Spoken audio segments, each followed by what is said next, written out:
Hi everybody, Hassan here from RE Exam Buddy, and in today's video we are going to have a short workshop on the General Code of Conduct. I am considering making a second session on this topic, but I'm going to ask you to like the video, and if you can get at least 50 likes within the next week, I'll then make the second session. So let's get started. Okay, so let's begin with the General Code of Conduct. We'll start off with the provision and representation of information. FSPs are required to provide clients with information that enables informed decision making. The information shared must adhere to standards of clarity, accuracy, timeliness, and relevance to support the client's understanding and engagement with financial products. The key requirements for information representation: accuracy and factual correctness. All information given to clients must be factually correct and free from misleading or ambiguous language. Clients should receive reliable and verifiable details about products or services without any exaggerations or false claims. Plain language and readability. Information must be presented in plain language that is easy for clients to understand, minimizing the technical jargon and avoiding complex legal terms. The font, spacing, and layout should ensure readability, making key details easily accessible. Adequacy and appropriateness. Information must be adequate for the specific financial service or product, addressing all relevant aspects that might affect the client's decision. FSPs should tailor the complexity of the information to match the client's knowledge level, ensuring it's neither too basic nor too complex for the client's comprehension. Timeliness of information. Information must be provided before a client makes a financial decision or enters into an agreement. Clients should have sufficient time to review and consider the information, supporting a thoughtful and well-informed decision. Monetary clarity.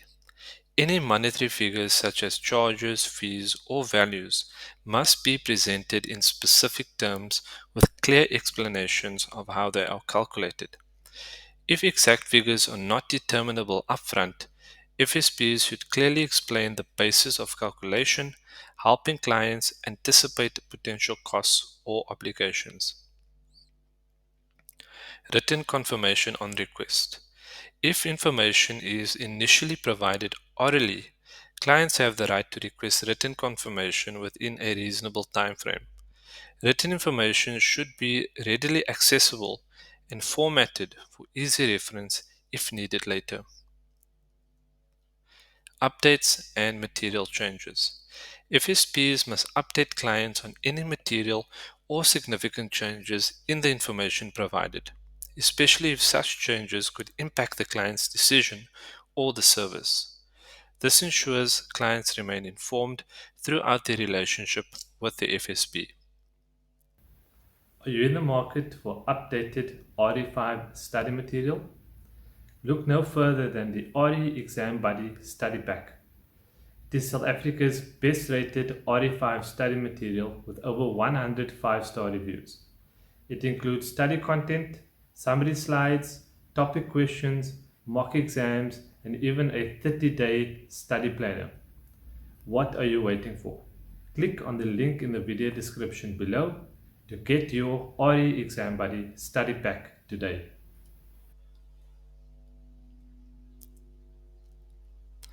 Prohibitions on representation.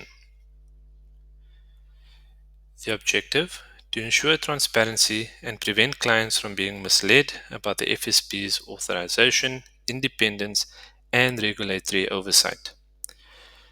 These prohibitions protect clients by ensuring that they are fully aware of the FSP's limitations in services or products and any conflict of interest that may exist. Key prohibitions on representation. Misrepresentation of authorization by the FSCA.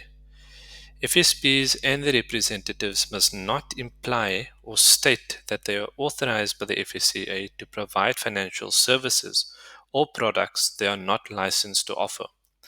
This includes using the FSCA's name in any advertisement or communication if the FSB's authorization does not cover that specific product or service. Prohibition on misleading independence claims. FSPs and representatives cannot claim to be independent if certain conflicts of interest exist, such as ownership relationships, financial incentives, or material conflicts of interest. This ensures that clients are aware of any potential bias in the FSP's advice or product recommendations. Restrictions on advertising non financial products and services. If an FSP offers non financial products, for example, general consumer products or unrelated services, it cannot present them in a way that implies they are regulated by the FSCA. The FSP must avoid using its status as a regulated entity to promote unrelated products or services, as this could mislead clients regarding the safety or endorsements of these offerings.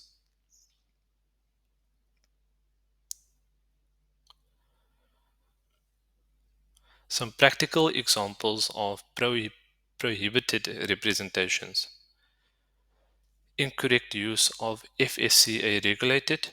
An FSP may not advertise a new insurance product as FSCA approved if it falls outside the authorized scope, even if the FSP is regulated for other services.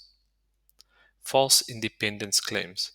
An FSP that receives significant financial incentives from a particular product supplier must not promote itself as independent in client communications, as this could bias its product recommendations. Improper brand association. Using FSCA's name or other regulatory markers in promotional material for non financial products, example, loyalty programs or unrelated services, in a way that could lead clients to believe these are also regulated. The purpose of these prohibitions include maintaining client trust, reducing client confusion, and then promoting fair competition. Implications for FSPs: training and awareness, clear communication with clients, and monitoring and compliance. Client contact procedures. Objective: to establish trust and respect by ensuring that all client interactions are conducted in a professional, clear, and transparent manner. FSPs are required to follow specific procedures when initiating contact with clients to maintain ethical standards and prioritize client convenience and comfort. Standards for contacting clients: professional and honorable conduct. All interactions must be conducted professionally with respect for the client's privacy and preferences. FSPs should act with integrity and respect, ensuring clients feel secure and informed throughout the communication process. Professionalism in contact arrangements strengthens client trust and upholds the FSP's reputation. Consideration for client convenience. FSPs must be mindful of the timing, frequency, and method of communication to avoid inconveniencing the client. Representatives should ideally inquire about and honor preferred communication methods and times. This approach respects the client's time and personal boundaries, which can improve client satisfaction and foster a positive relationship. Clear purpose of contact. At the start of any call, meeting, or interaction initiated by the FSP, representatives must clearly state the purpose of the communication. This includes the reason for the contact, any specific information the client might need for the interaction, and so forth. Introduction and identification of the FSP. Representatives must introduce themselves and the FSP they represent at the earliest convenience. Essential information to provide include the FSP's business name, licensing status, a brief description of the FSP's services as they pertain to the contact purpose, and clients should also be provided with contact details enabling them to reach out independently if needed. Best practices for client contact. Verification of client information. Before discussing any confidential or sensitive information, representatives should verify the client's identity to protect client data and prevent unauthorized disclosure. Providing access to written information. During initial contact, especially if complex information is discussed, FSPs should offer to provide the client with written documentation that summarizes the key points. This helps clients review the information at their own pace. Explanation of client rights and options. Clients should be informed about their rights, including the right to request additional information or decline further contact if they choose. This helps clients feel empowered in their relationship with the FSP and reassures them that they retain control over their decisions.